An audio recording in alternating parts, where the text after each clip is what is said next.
सर्वत्र सौंदर्य, सर्वत्र ममत्व, चहूं ओर भक्ति, चहूं ओर आत्म तत्व।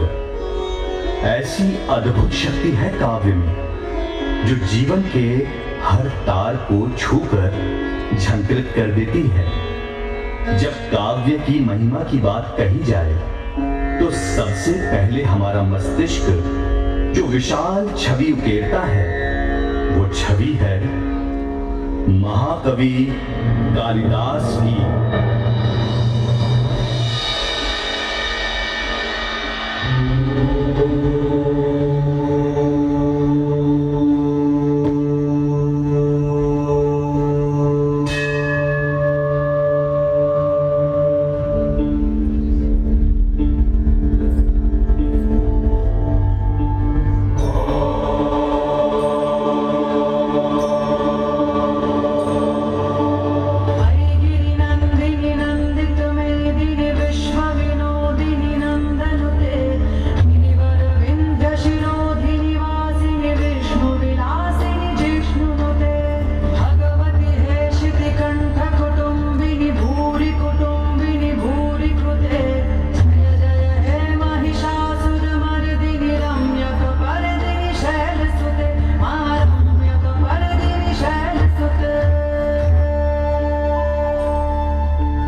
मैं और न ही सोचने समझने की बुद्धि। एक समय ऐसा आया जब बुद्धिहीन और अनपढ़ मैं अपनी अवहेलना का बोझ और अधिक न सह सका और अपनी शक्तियों को जानने और उनकी जागृति के साथ साथ अपने अस्तित्व को पहचानने के लिए मैंने भक्ति का रास्ता चुना। रास्ता देवी माँ की उपासना का।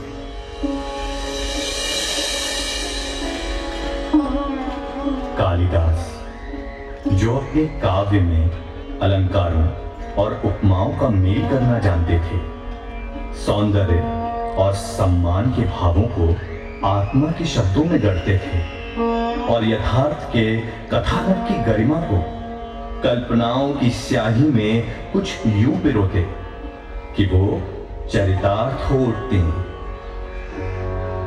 ओम नमः शिवाय।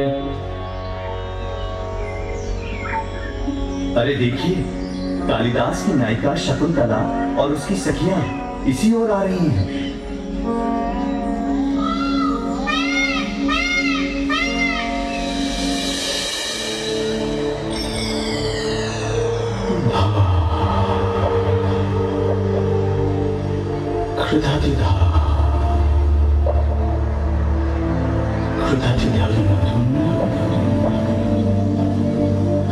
घेना था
राजा दुष्यंत का पौरुष और शकुंतला का सौंदर्य कितना अद्भुत मिलन है। लगता है दोनों प्रेम के अटूट धागे से बंध रहे हैं।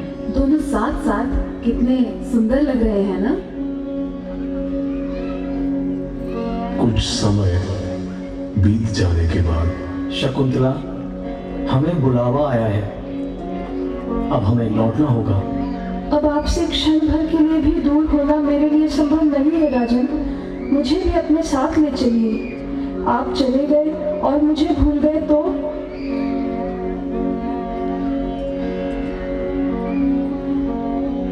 दुष्यंत चले गए और यहां व्याकुल शकुंतला उनकी प्रतीक्षा में सब कुछ भूलकर खोई खोई रहने लगी।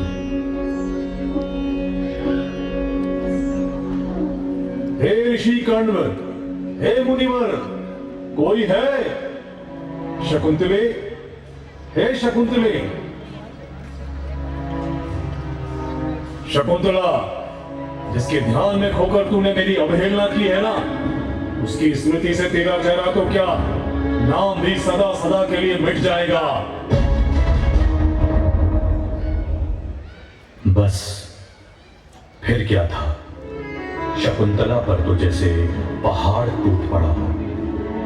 शकुंतला की सखियों ने अनजाने में हुए इस कृत्य के लिए दुर्वासा ऋषि से क्षमा मांगी और श्राप वापस लेने की प्रार्थना की। हे मुनिवर, शकुंतला को क्षमा कर दीजिए मुनिवर। से अनजाने में बहुत बड़ी गलती हो गई है। क्षमा कर दीजिए मुनिवर। मैं अपना वचन तो वापस नहीं ले सकता। हाँ, यदि राजा को उनके द्वारा दी गई कोई भेंट या वस्तु दिखाएं तो उन्हें शकुंतला की पुनः स्मृति हो जाएगी।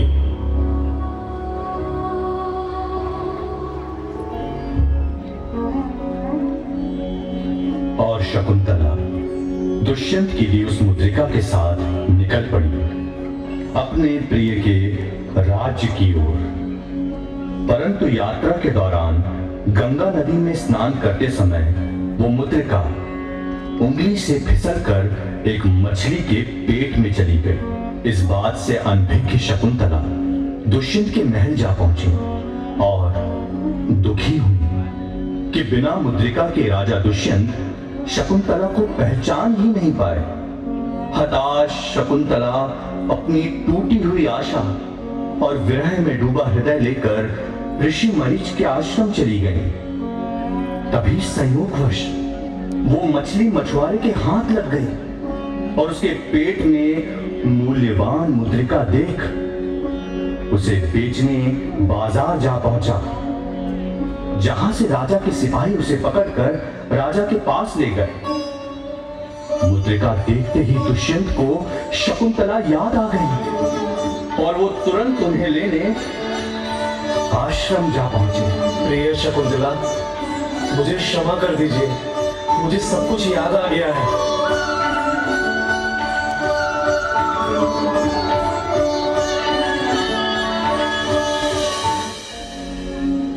प्रेम की चर्चा हो तो कालिदास की एक और नायिका उर्वशी को भला कैसे भुलाया जा सकता है।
वीडियोस बनाने हैं, फिल्मोरा है ना।